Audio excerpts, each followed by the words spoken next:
Eh bien, nous sommes ce matin à la Maison Masse, ici à Limonest, et nous allons rencontrer Sabine Masse. Soyez gourmands, soyez curieux et suivez-moi en confiance pour ce voyage gourmand aux produits beaux et bons.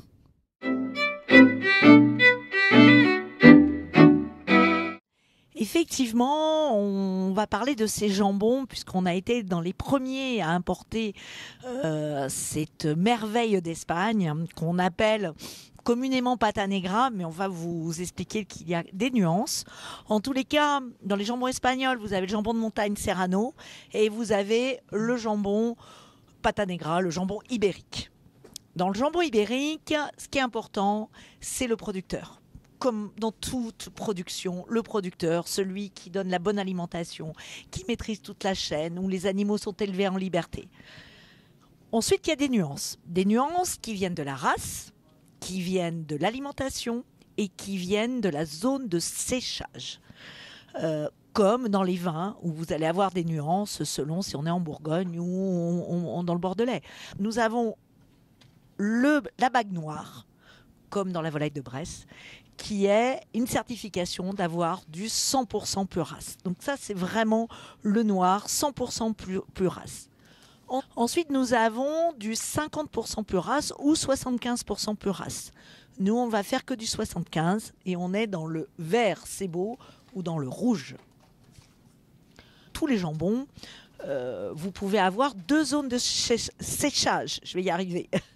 La zone de Rabugo, qui est plutôt proche de la mer, et la zone de Guiruelo, qui est plutôt en altitude.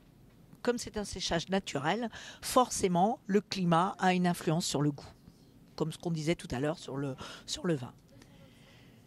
La différence de goût, de saveur, vient effectivement de cette race, vient de ce climat, donc de la zone géographique, mais vient aussi de l'alimentation.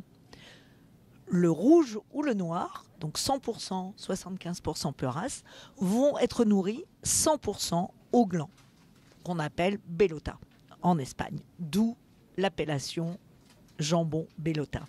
Donc ça, c'est noir ou rouge. Le vert, donc le cébo, lui, le cochon ne va pas être assez gros à la fin de la période des glands. Donc on va lui donner un complément d'alimentation qui va être du fourrage ou des céréales. Donc lui ne va pas être nourri qu'au gland.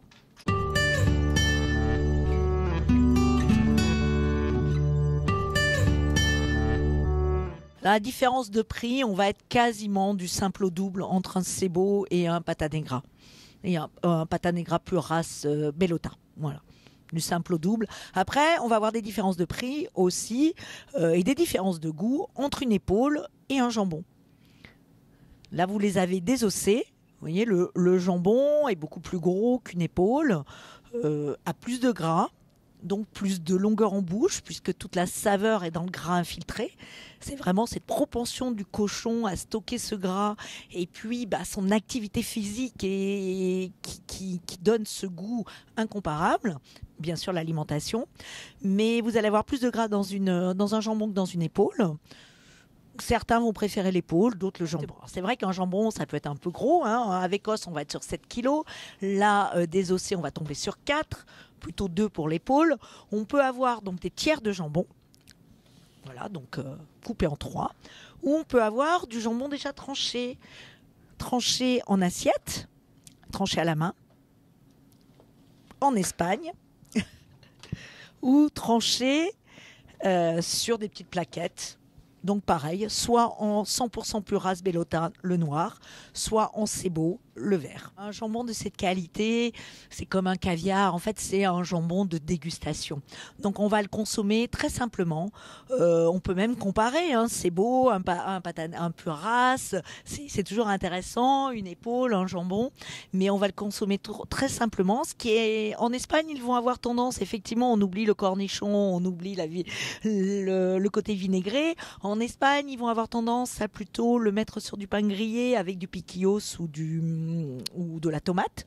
Mais tout simplement, ça se suffit en soi-même. Ce qui est important, c'est qu'il soit à température comme si on était là-bas. Il faut que ce soit, voilà, que le jambon il respire, qu'il soit ouvert à l'avance, qu'il est un peu sointé, qu'il fonde dans la bouche. Si vous avez tout d'un coup une envie de jambon, pâte à negra, et que vous en avez dans le frigo, vous pouvez juste enlever la petite plaquette en carton et passer sous l'eau chaude la partie en plastique, sans l'ouvrir bien sûr.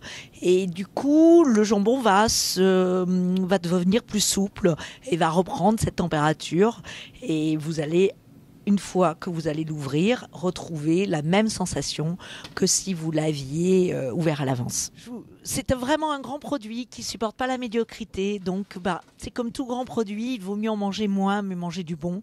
Et surtout, être un consommateur averti et savoir faire la différence pour accéder au meilleur.